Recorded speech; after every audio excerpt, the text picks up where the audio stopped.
I'm tired. Not a little tired. Soul crushing, brain on fire, eyes glued shut, tired. The kind of tired where your eyelids feel like they have lead in them and your brain is sending out an SOS. You scroll through TikTok, hoping for a distraction, maybe a laugh or a dopamine hit, and then you think, maybe, just maybe, a nap will fix me. A quick shutdown, a mental reset, a chance to crawl out of this foggy pit. But then, a voice inside your head pipes up, all judgmental and dramatic. No, naps are for babies, retirees, and Salvador Dali. You know, the weird guy who painted melting clocks and made people question time itself. And yeah, that voice has a point. Napping does get a bad reputation in our hustle culture. Like taking a nap is the adult equivalent of quitting life for a few minutes. Well, here's the thing. That's only half true. The other half, backed by actual sleep science, human biology, and centuries of trial and error by geniuses, world leaders, and yes, even eccentric artists. Napping isn't lazy, it's not indulgent, it's not a sign of weakness, it's a scientifically supported superpower, a tool your body invented, and your brain desperately wants you to use. So let's start at the beginning. Let's talk about your circadian rhythm. And no, it's not your body just being dramatic at 2 p.m. when you feel like collapsing onto your desk like a soggy noodle. This isn't a mood swing. This isn't laziness. Your circadian rhythm is a finely tuned internal clock, calibrated over millions of years of evolution. It tells your body when to be awake, when to eat, when to digest, when to produce hormones, and crucially, when to get restorative sleep. That mid-afternoon slump isn't your brain failing. It's your body doing exactly what it's supposed to do. It's literally whispering, hey, I need a nap to restore alertness, boost cognitive function, and prep for the rest of the day. And humans aren't the only ones who get this. Every culture that understood rhythm and routine has embraced midday rest in some form. Take the siesta in Spain. Streets empty, shops close, cafes slow down, people lie down after lunch. They're not lazy, they're biologically smart. They're following their circadian rhythm, honoring the natural dip in energy that hits roughly between 1 and 3 p.m. Nap here, and your body rewards you with better focus, sharper thinking, and a brain that actually functions. Nap too late though. And congratulations, you're staring at the ceiling at midnight, watching your normal sleep duration crumble, cursing the laws of time itself, and wondering why your life feels like an endless episode of being awake but mentally absent. This isn't just theory. Your body is wired for these mini breaks. Evolutionarily, humans weren't designed to plow through endless hours of activity without pause. Pre-electricity, pre-office jobs, pre-TikTok, people naturally slow down after the sun climbed past its peak. It's hardwired. Napping isn't optional, it's essential. And ignoring it? Well, that's like telling your phone to keep running on 1% battery because, hey, you might make it through the next hour. Spoiler alert, you won't. Now, let's get into the nitty-gritty of nap duration. Because yes, how long you nap matters more than you think.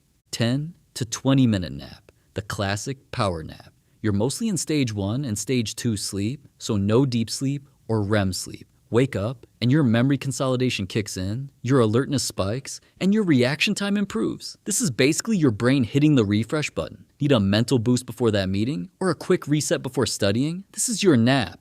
30 to 60-minute nap? Dangerous territory. You start dipping into deep sleep, stage 3, or REM sleep. And when you wake up here, you hit sleep inertia. Groggy, confused, like you just survived a tornado in your brain. This is why undergrads sometimes wake up from a nap thinking, why do I feel worse than before? That nap wasn't a hero, it was a trap.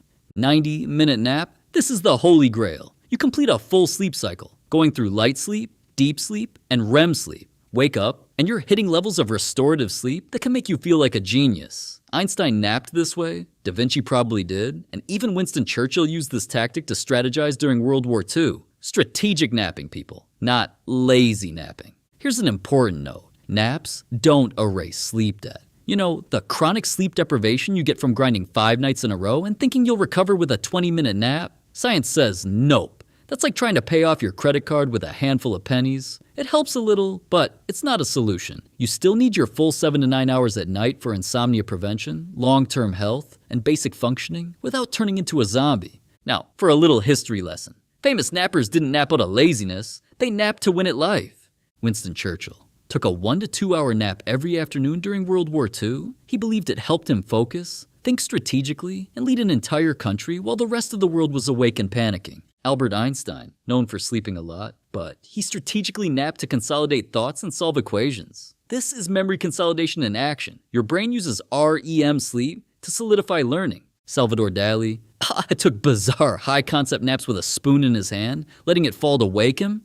This likely prevented him from falling too deep into slow-wave sleep, keeping him creative and functional, while also giving us melting clocks. Weird? Yes. Effective? Also yes. Now let's talk sleep hygiene for nappers, because you can't just flop on a couch at work and expect results. Dark, quiet room. Your bedroom or a quiet space works best. Not the backseat of a car, not your desk with your coworkers glaring. Stick to the circadian window, 1 to 3 p.m. Late naps mess with your nightly sleep cycle.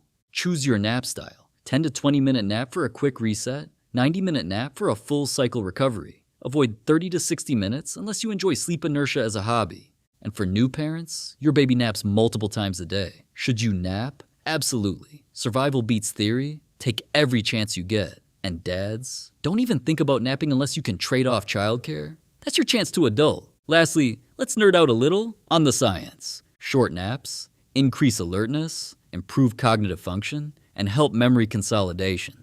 Naps can reduce sleep debt slightly, but are not a substitute for proper sleep duration at night. Long naps, 90 minutes, let you complete a full sleep cycle, including deep sleep and REM sleep, giving you the benefits of a full night's sleep in a condensed session. Skipping naps altogether, you miss out on the brain's natural chance to restore and reorganize information. So here's the takeaway. Napping isn't cheating. It's strategic. It's backed by sleep science, aligned with your circadian rhythm, and can improve alertness, memory, and cognitive function. Skip it at your peril, but embrace it wisely, and you might just feel like the next Einstein, Churchill, or Dali. Go ahead, close your eyes for 20 minutes, wake up refreshed, solve a problem, conquer a meeting, maybe even paint a melting clock if you're feeling artistic. Because naps, they're not lazy, they're genius-level self-care. And hey, if you like this content, please do us a favor. Hit that like button, subscribe for more videos like this, and don't forget to turn on notifications so you never miss a casual deep dive into science, culture, and everyday life. Drop a comment below about your nap strategy. We'd love to hear how you recharge your brain. Wake up, nap smarter, and take control of your day.